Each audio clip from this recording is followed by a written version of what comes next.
Well, it's very nice to be here. I was excited to be invited, to be given the opportunity, especially to speak on something that's certainly near and dear to my heart. I've been with the Freshwater Trust since 2011, and it's been kind of an unlikely fit. As Dave said, I grew up here. I grew up as part of a family farming operation that I still am part of.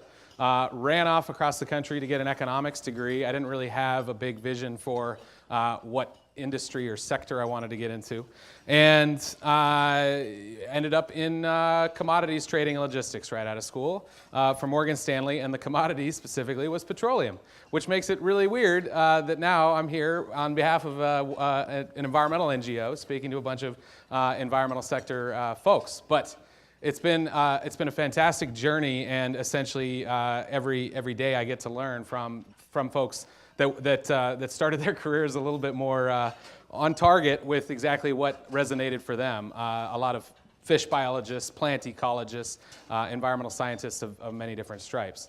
And so I met the Freshwater Trust right as we were beginning kind of to work into an environmental market space, and so my background actually worked really well. And as Dave said, we certainly look to be a collaborative partner in restoring and preserving freshwater ecosystems, which means that we're not applying pressure to farmers, to cities. We are going and working with those parties to figure out collaboratively how to better manage water, how to improve fish habitat, how to increase water quantity around the region. So it's been tremendous. I've been able to be point as we've grown and had a lot of fun doing it.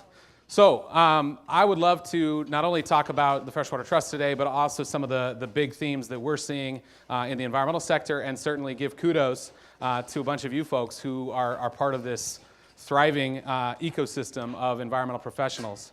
The Freshwater Trust. So as you see there, we got our start 35 years ago, which, this being Portland, Oregon, I bet a bunch of you folks actually knew about Oregon trout long before I did. We were founded on the banks of the Deschutes, a group of fly fishing lawyers, which is still a very supportive segment for us, and we became Oregon Trout. And Oregon Trout, as many of you know, was deeply involved in a coalition to list the first wild salmon through the Endangered Species Act, which of course has had repercussions over the years. They were part of creating the lottery funds going to fund Oregon Watershed Enhancement Board, which has been giving quite a bit of money to fish habitat restoration over the decades. A lot of those big early fishy things we certainly had our hands in, which has been incredible to be a part of that legacy. In '93, there were a group of folks that started the first Water Trust. And similar to Oregon Trout, that was really innovating around what policies could be changed, could be improved upon to start to find some better conditions, and create some better conditions for water quantity specifically in some of the drier parts of the state. And so that was taking a land trust model and, for the first time in the nation, creating a water trust whereby we could own water, we could lease water, et cetera. The Water Trust also led on some legislation that created, the first in the nation, that created a beneficial use of water to be kept in stream. And so previously to that, as most of the folks that know Western water law can attest, there's plenty of incentives for use of water if you own the right, but not that many incentives for conservation of water. So that was a pretty early, mid-90s innovation as well. And that all has set us up well as those two entities decided to merge in 2009 to go looking both within Oregon and outside of Oregon in the region for places where we could take regulatory drivers, acute resource issues, and use kind of those pressures to innovate. Usually innovating within existing policy and essentially coming with new ideas or new ways of what have you, permitting, program management, analytics at a watershed scale. And so I jumped in right after that merger. We had just started an ecosystem services department, and in networking to look for my next opportunity after Morgan Stanley, it was like, oh, okay, ecosystem services. is quantifying the benefits that nature provides, and then we, as a course of our mission-based activities, are trying to figure out how to transact those benefits. How do we actually put a dollar value on the water quality improvements that we can create out in the watershed? And then importantly, we need to find somebody who can pay for that and give them a good reason that they would want to pay for that. And so that's at what point I jumped in, and it's been a wild ride because that was about, again, that was 2011, and we've more than doubled. We're about 43 staff now, and from a Portland office, we opened an Ashland office, a Boise office, and then a Sacramento office kind of every 2 years, going out and finding those places where environmental markets, water quality trading was a viable compliance alternative for wastewater utilities, hydropower companies, drinking water facilities, everybody looking to better understand the business case around restoring and protecting rivers and having some driver, whether it was their want or their obligation to decrease or offset their impact.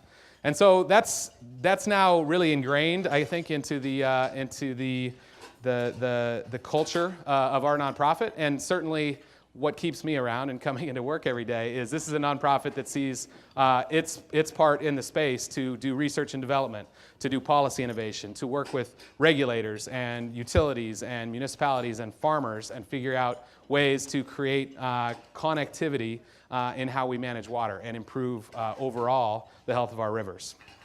So as you see, we've got a helicopter there. We do what I think of as really big work, big systems change work, sit down with USDA over and over and over again and try to figure out how to get them to pay for performance in terms of their landowner incentive programs. We try to, we're in the middle of groundwater sustainability planning in the Sacramento Delta, so big systems things, but then on the ground, landowner recruitment, finding irrigators that are currently flood irrigating because that's how their dad and their dad did it, their grandfather did it, and figuring out what package of incentives can upgrade their irrigation systems and get a lot more of that water in stream at particular times of day. So it's both that macro and that micro, and that vertical integration plus a nice legal backbone has given us the ability to jump into the Rogue, the Middle Snake, the Sacramento, the Russian, the John Day, rivers all over the West, and look a little bit different based on what stakeholders can provide on the ground and what they need in terms of law or analytics, et cetera. But I'm gonna throw to a video that we just got out that is really spotlights our work in the Sandy. A lot of you probably were around this region when the Marmot Dam came out. That was a pretty pivotal moment for the Sandy Basin and started the conversations that led to the Sandy Basin Partnership, of which we're a member. And over the years, that was back in 2006, 2007, over the last 10 years, we have, as part of that partnership and as the lead applicant, we've put over $1 million per year into big river restoration work on the Sandy. So I wanted to share that with you and then riff on a little bit how that jumps into some of these other critical issues that we're seeing across the landscape.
The Sandy River Basin starts at the very tip of Mount Hood, the very highest peak in Oregon, and tumbles down through Sandy and out towards Troutdale, where its mouth meets the Columbia River.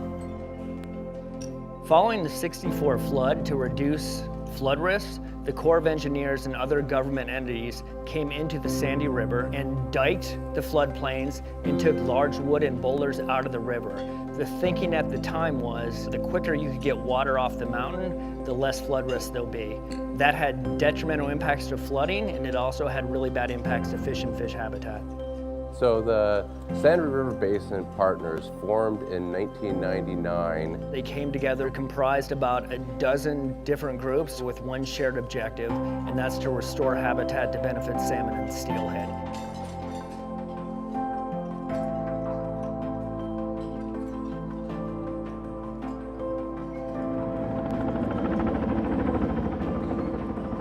Today we were using a helicopter to deliver large wood. The wood is what holds the rivers together. And without that wood, they start incising and they get more and more degraded. One of the things people don't appreciate when they go out into rivers is how abundant would have been in the past and how important it is to fish and fish habitat. It is the large wood that knits everything together to create those scour holes, to create that pool tail out, to slow down that river so that gravel can be deposited for those fish to be laying their eggs in.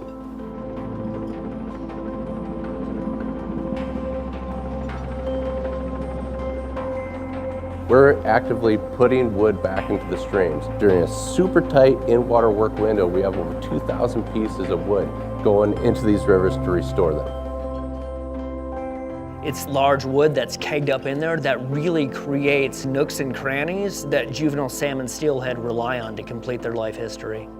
So we'll do a restoration project, put water back onto the floodplain, and immediately we'll have juvenile coho in there. September, October, instantly we'll have spring Chinooks spawning on the gravels that we created. Further into that fall in November, we'll have coho spawning where water has not been on the floodplain for over 50 years. Fish always tell us if we've done a good job.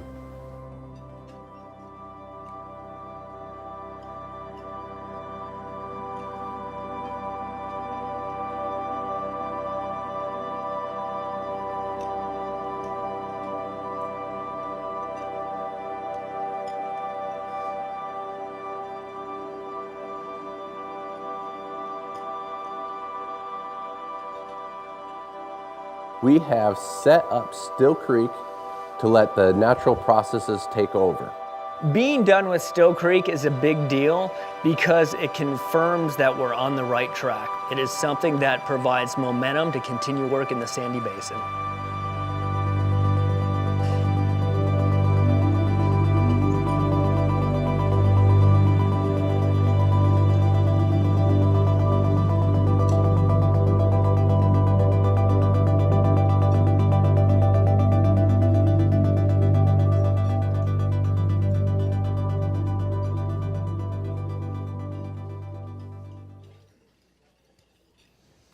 Great. So that's been working. That's really addressing some very specific structural challenges in that system. And quite frankly, we wish everywhere were as simple as the Sandy, where we just need a little bit of engineering and the right amount of resources, and we can get it back on the right track. However, as the vast majority of you know in this room because of your work, most watersheds around the West are a lot more complex, staggeringly complex, not only in terms of how water moves across the landscape, but also who owns the water at what times of year. Do the different owners of water understand how the other owners of water are using that? A lot of those questions, the answer is no. And what we're seeing across the landscape is some really critical challenges. And of course, again, most of the folks here, this is all wrapped up in your day job, so I'm sure I'm not completely surprising anybody, but there's some pretty critical issues out there. As a farmer, I don't love pointing to agricultural runoff, but I have to do it occasionally. There's certainly a lot of non-point solutions non-point source pollution from agricultural properties, from stormwater runoff, from all sorts of different things across the landscape that has not been very well regulated over the last 50 years. It's really easy to see versus the effectiveness of the Clean Water Act and what part of our water system has been regulated. And so you end up with these opportunities. Again, they're problems, but they're opportunities where in-stream conditions are nowhere near meeting the health, the water quality, the water quantity that they would need. And current regulations are really just focusing on a more and more small part of the problem. That's where we've spent a lot of time innovating and pulling in big partnerships to figure out how do we build something that is regulatorily robust, that we can put in front of an entity that is getting forced to or wants to spend quite a bit of money on improving river health, and take that money and then spread it across the landscape. And that has worked in quite a few places and led to a lot of our growth because there's huge demand for that. And that's demand because of the opportunities from these pictures. Top left is in the Russian River. Ludwigia has proliferated throughout the Laguna de Santa Rosa. That's an invasive species that's taking advantage of the fact that the laguna is now very warm, very slow moving, choked with sediment. The right is the John Day, and it's looking very bony in that picture. Very low flows in the John Day. Historically, an arid ecosystem, but there's certainly water usage issues in the upper and middle fork John Day that could alleviate a lot of those, and we're working hard on that. And then in the middle Snake, we're still able to see runoff like that pipe from a picture just last year, where flood irrigation is leading to some really bad outcomes for the section river there. Now, nobody wakes up in the morning and says, as a course of doing business, I want to go trash your river. These are systemic problems, and that's how we attack a lot of these things. Is we're not coming to litigate on any of these issues. We're not trying to point fingers. We're trying to figure out how to come up with enough resources and put them in the right place with the right people in a way that isn't a stick in the eye, but rather a good business case for what the future can look like. And that's only going to be more necessary. And I think that's, as I think about the opportunity that everybody in this room has in front of them, for the rest of your careers, you get to innovate and figure out how to scale up new technologies and new business practices and new types of management techniques to meet the accelerating resource issues that are coming down the pipe. And that has been challenging, obviously, in the last decade, and it will continue to be challenging. But there's also the opportunity of jumping into and using a lot of these newly developing technologies. As we see our sector, certainly the environmental NGO sector, but the environmental sector writ large, it seems like there's plenty of places where the computing revolution has not quite landed. And that's another thing that we try to, as collaboratively as possible, say, look, we need to stop sending in pictures and just descriptions when we get grant funding to put something on the ground. We need to stop having requests for proposals that aren't targeted on the exact impacts that a funder wants to see in a watershed, whether that's linear feet of river restored, whether that's CFS of water, kilocalories per day reduced of temperature by shading, phosphorus, nitrogen, sediment runoff reductions. We need to start changing the whole system of how the environmental sector works on problems to take advantage of these massive leaps in technology that we have seen all around us, but we're kind of slow as a sector to adopt. Obviously, folks have probably been using Waze and Google Maps to get around for many, many years now. We don't have that for watersheds yet, and we need to have those as fast as possible so that we can show in an adaptive manner how we get to river health and keep ourselves there. And so that has led the Freshwater Trust and many of our partners into putting a lot of high-tech things on the ground. And as I thought about our last couple of years, it all looks like kind of buzzword salad. So that's what I threw up there. And all of those things are bits and pieces of pilot activities and now major programs that we're putting on the ground. Do you want to choose one of those that looks extra special to you? Conservation finance. Okay. So As I said, USDA, we occasionally and quite often actually are trying to show them a better way.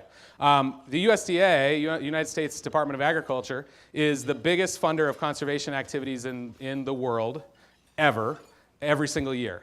As ratepayers, or as taxpayers rather, we pay into that system. They push a lot of money out onto the landscape, but to date, they don't know very well what they've gotten for it. And that is a big conservation buyer that sets up incentive programs and then pushes them out to their local offices, and then it kind of goes to the landowners that raise their hands. Now, what we've found in looking back at how we've worked over the last 35 years is when you are going and working with the folks that want to work with you, sadly, that might not be where the biggest environmental benefits are. Those folks that want to work with the government may not be the people creating a lot of the issues in the near stream environment.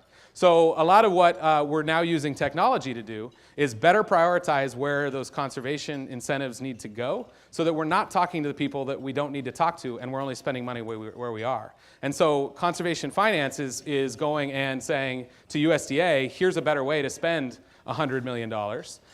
It is working with big pools of money, that have green markers on them, right? That are saying we want to invest in sustainable activities and we need a return. The more that we can put environmental markets on the ground, we can build business cases for how investing in better water management is a good way to do that. And so for example, the city of Medford, this was back in 2012. City of Medford was faced with a Clean Water Act allocation on their temperature limit in the Rogue. Every 10 years or so, it was estimated that they would be discharging too much temperature for fish habitat to be healthy in the Rogue system. Now, as an environmental NGO looking at the Rogue, we could see very clearly that the temperature of the Rogue as a whole was more of an issue than their fairly de minimis discharge every once in a while, every 10 years or so, when all the conditions were at their worst point. But they were set to spend $16 to $20 million on a big hole in the ground or a cooling tower, et cetera. And so we came to them, kind of used the Clean Water Services example that many of you may know, and said, look, you could go shade quite a large amount of the Rogue in all the most important areas, and we can quantify now, using publicly available models, temperature credits, the temperature benefits of shading main stem and side stream, small stream river sections. And if we do those, we can work with the regulators, we can work with the environmental community to transact those back to you. And that, when we roll all that up, we did a bunch of work. It ended up being about $6.5 million. And so that program was essentially a $10 million reduction in cost to the ratepayers of Medford. We're now 6 years into implementing it. And it's those types of case studies that we now can take around to the conservation kind of finance folks and say, look, this is $6.5 million better invested for the ratepayers of Medford. It's attacking the root causes of temperature pollution in the Rogue, and it's going on the ground in a way that is creating lots of local opportunities for nursery stock and plant implementation and taking out invasives, et cetera. And so that's been, continuing to build on opportunities like that has been a really interesting way for the Freshwater Trust to take our ability as a nonprofit to jump into places that don't have a clear business case and create one and demonstrate the path forward. And that, in closing, I think that is what we see as our charge, but also your charge and opportunity. There's obviously a lot of bad stuff coming down the pipe, and there's a lot of issues in kind of our current systems in terms of how we use our natural resources. But I would argue that we've never had a more dizzyingly incredible array of tools at our fingertips. And obviously a lot of you folks are seeing all those in parts and pieces, and from our perspective, we just want to challenge everybody to look systemically and understand what an incredible leadership role that you have as an environmental professional to essentially march humanity forward in a more resilient, a more equitable, a more environmentally just, and a much more healthy future.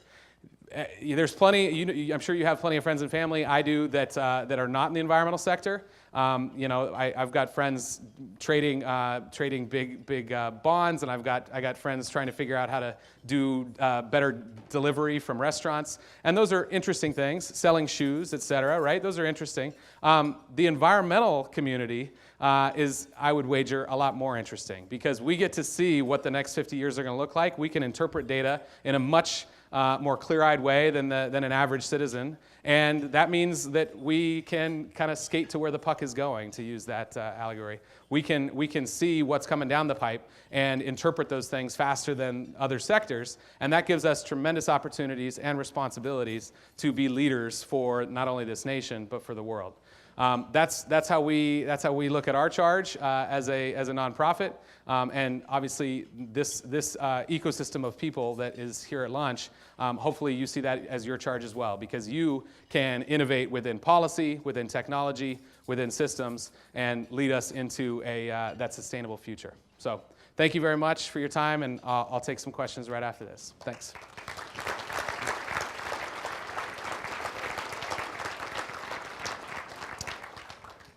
And Greg tells me there's microphones back here and right here, if anybody has some questions on Freshwater Trust or any of the technology that we're seeing out there.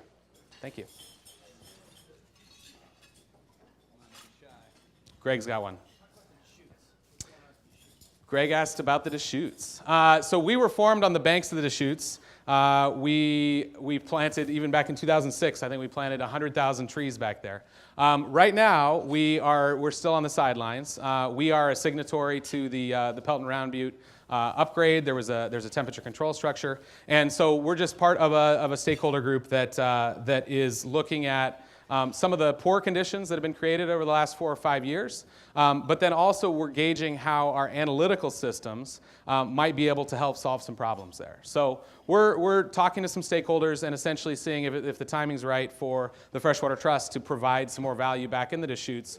A lot of what we've built out internally and with some key technology partners is the ability to X-ray nature, essentially taking in a bunch of remote data, old data sets, new data sets, elevation, crop types, use machine learning to delineate every single agricultural field, and then build scenarios of how we can incentivize where to improve runoff conditions, temperature conditions, fish habitat conditions, et cetera. So Deschutes is one of quite a few rivers in the West that we're not currently working, but we're looking at maybe now with this technology build-out that we've been going through for the past 5 or 6 years, we may be able to jump in and be especially additive for the Crooked and some of those other upper Deschutes tributaries where it seems like it's not a $500 million problem. It's much, much cheaper than that if we can just figure out exactly what we want to incentivize where. So currently looking at that and some other places. As I said, the Russian River is another one down in California that it seems like a pretty similar mix, both on the Laguna and on some other places, of agricultural changes, some flow changes could dramatically put that system on a better track. Yeah, over there. Could you speak a little bit more about how you're using machine learning? Absolutely. Yeah, so we've been applying mostly publicly available models. Most have been used by regulators in the past, but really kind of cinching them down to site-level activities. And so that, especially 5-6 years ago, has been a very time-consuming process. And so we have a big stable of GIS technicians and other modelers that are essentially going in and looking at a watershed, assembling all the data sets they can, creating methodologies to understand how different activities impact in-stream water quality and water quantity. And a lot of that has meant that we've needed to digitize every little parcel that we would want to see a change in land management action. So the opportunity with machine learning that we've been testing out is how much of that by hand digitization and running of models can we create algorithms for. And so we now, we can do in just a couple days of our computers humming, what used to take us 3, 4, 5, 6 months to create an analysis of essentially a better future for a watershed. And that's just now, right? Like the nice thing about technological progress these days is we're on the steep end of the hockey curve. And so, certainly where we see the TMDL process and other processes like TMDLs 5, 10 years from now is they should be fairly continuous. It shouldn't take us 10 years of data collection to understand who's doing what in different parts of the watershed and what needs to change to bring that watershed back into function. Machine learning gives us a lot of speed on that, essentially doing things that would take many years or many, many months by many people and doing them very quickly. Another one that was up there that I just was getting a download from one of our folks on was genetic, genetic algorithms. And so we create a lot of recruitment scenarios to pass off to our partners on the ground or our own staff to figure out who do we want to go convince to do what to get this river system back into health and function. We've now got some database scientists that are figuring out how to make every one of those scenarios essentially a chromosome and evaluate the chromosomes for their fitness for achieving watershed goals in terms of least cost, but also most healthy, most functional, most fish habitat, most water quantity, et cetera. And so you can set up models and just have every single recruitment and implementation scenario judged by all the other ones and have randomness in that to make sure that those scenarios mutate, to understand if you are missing anything, and essentially have a massive genetic runoff of all of the options to do every single thing we can think of on the landscape until we get to a set of, man, these are the core things that we need to have changed on these core properties, and that is where we should push our resources and all the resources we can get from partners. So it's that type of thinking that essentially we see as such an exciting time in the environmental sector. I can totally see, especially after plenty of conversations with both tech startups but also big tech behemoths, how the combination of IoT data, remote sense data, all of those things going to the cloud, being passed through algorithms that are essentially artificial intelligence, probably backed up with quantum computing as that comes online in the next decade, gives us for the first time in human history the technical ability to understand and therefore manage natural resources at the scale, speed, and complexity which they require. And that's never, ever been anything remotely possible in all of human history. We're going to need that type of stuff. We're going to need to apply it as fast as possible because we're going to have to double our food production in the next 30 years to feed another 30% population increase globally. And that's all while the total acreage of agricultural production is going down, right? That sounds incredibly unachievable, but then we're also seeing these incredible technical innovations. It's up to essentially our sector to say, let's not just use that for getting more retweets or getting food to your door faster. Let's use that to save humanity and to make our entire world more resilient. So that's probably a good place to stop. Thank you so much. This has been fantastic.